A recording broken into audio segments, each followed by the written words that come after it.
Okay, so I've been working on this fence for a while now. Decided we wanted a fence around the yard and like this sort of more modern horizontal fence style. Um, Basically just looking at pictures on the internet kind of came up with this design, which is really about the geometry of it more than anything. So it turns out that if you have a pattern like this, um, 9 boards cut this way ends up being just shy of 6 feet tall, which is the limit in my town. So it's 9 boards. 4 of them are not cut. They're 1x6s that are 8 feet long. 2 of them get cut in half. So they're like 2 3/4 inches. 3 of them get cut into thirds. So they're like 1.8 inches, a little bit more than 1 3/4.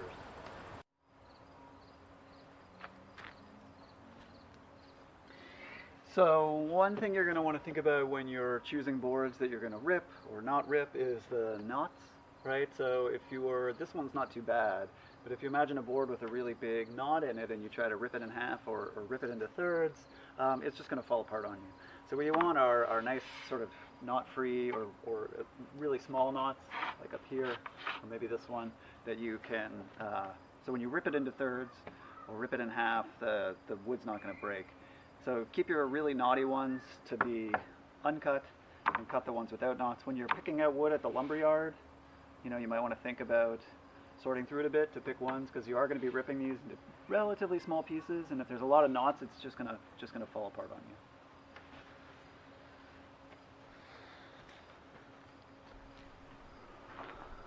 Okay, so we can rip some of these boards. Obviously, safety first. I'm going to put in earplugs, eye protection. You're going to want something, this is probably overkill, but it keeps my glasses from fogging up. Something to keep the pressure-treated dust out of your lungs, and I like to wear gloves just in case. And so the easiest thing to do is have yourself a piece of wood that you've already cut, and use that to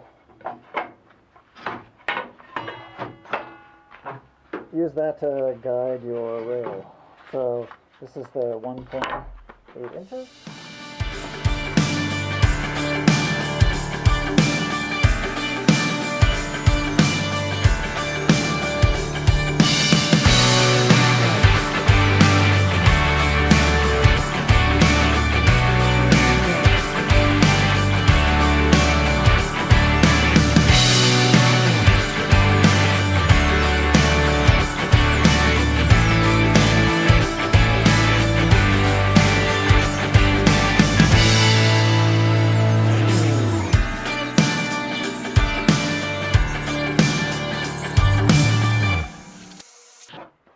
Alright, and then the next one is the ones we just cut in half.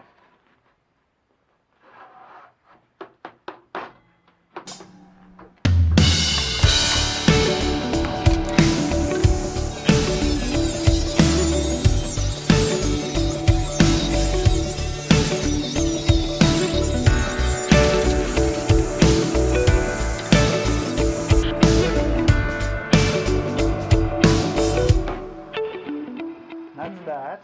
That is 2 boards cut in half and 3 cut roughly into thirds. The other boards will be full size. Let's get them mounted.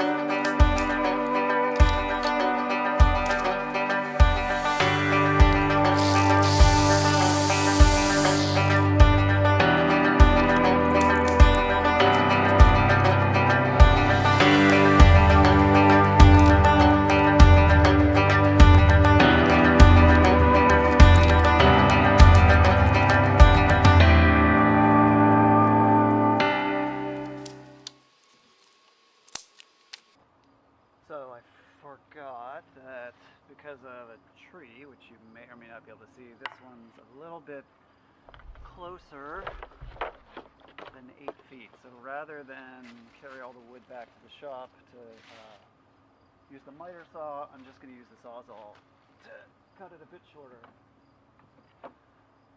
Normally you would want your posts to be 8 feet apart, and of course the one I saved to show you is the one that's not exactly 8 feet.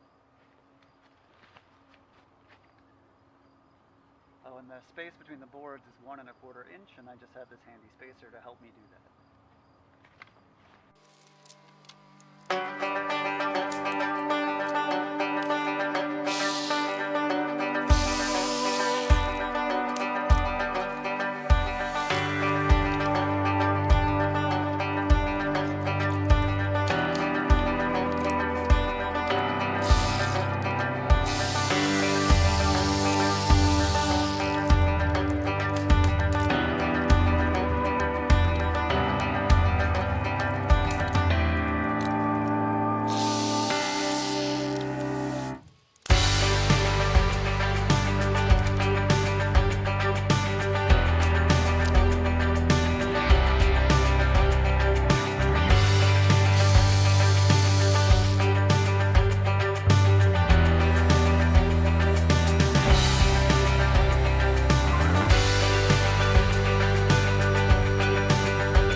Also said I'm using a framing nailer and 2 3/8 inch nails that are approved for treated wood.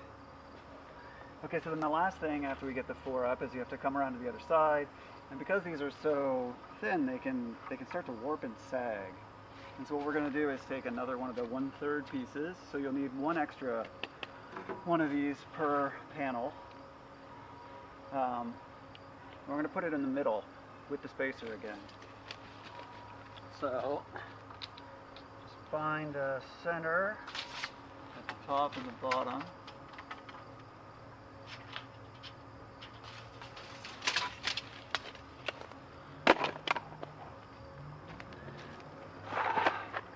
And then these are 1 1/4 deck screws.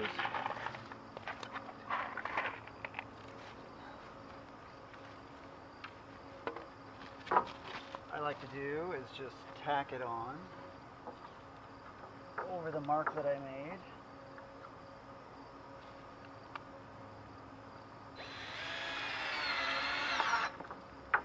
And this top one you might have to move, so you just sort of want to tack it in place so that it stays straight.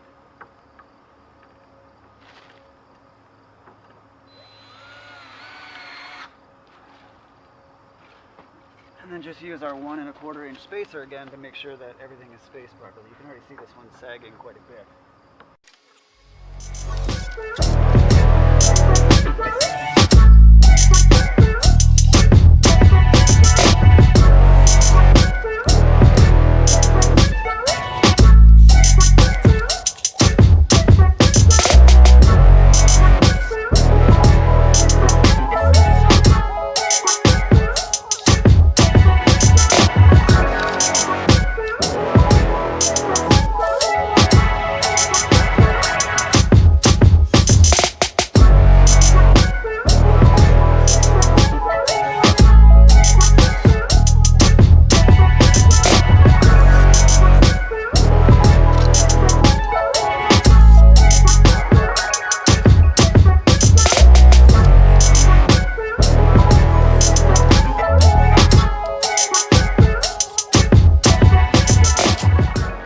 Okay, so then that just helps keep everything spaced nicely, keeps it nice and looking straight.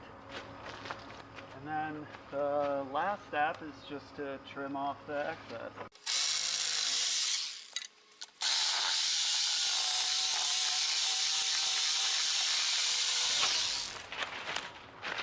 So unfortunately I didn't really think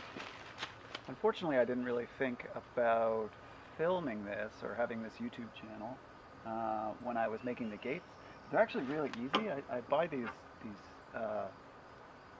gate making kits, and so you really just need treated 2x4s.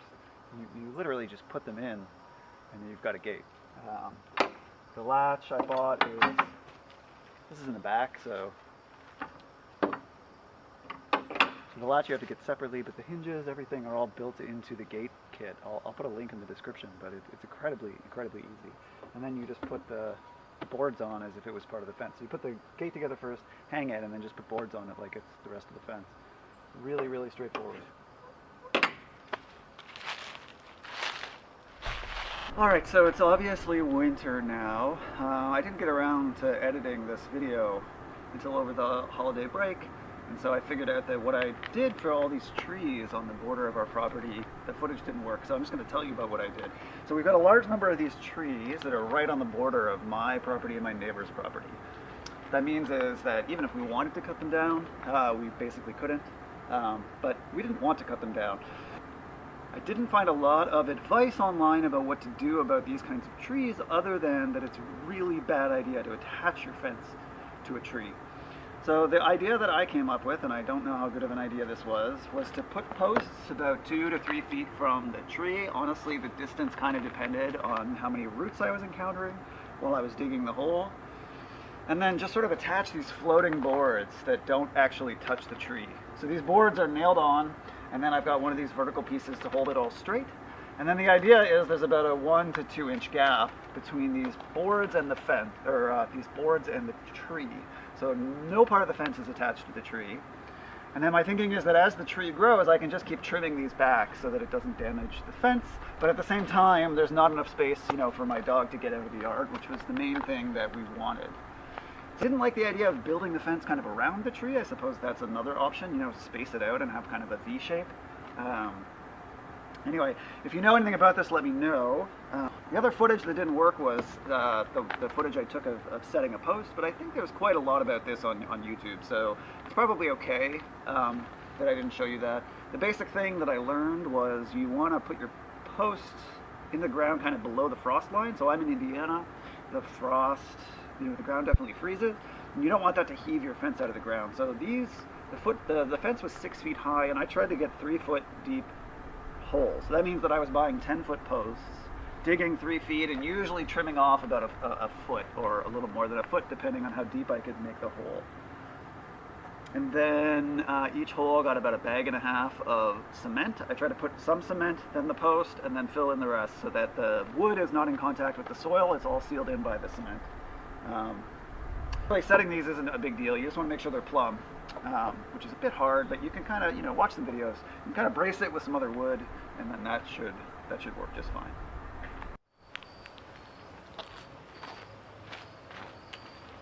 Alright, and there you go. So these are different panels than we just made, but this is the final product. Yeah, posts are 8 feet apart. The pickets, there's 9 of them. 4 of them are in one piece, 2 of them in half, 3 of them in thirds, 1/4 inch between, and then you want to put another one of these sort of 1/3 ripped pieces in the middle, just to keep everything spaced and to keep it from warping. And so there you go. Let me know what you think about the fence. But other than that, leave a like and let me know if you have any comments.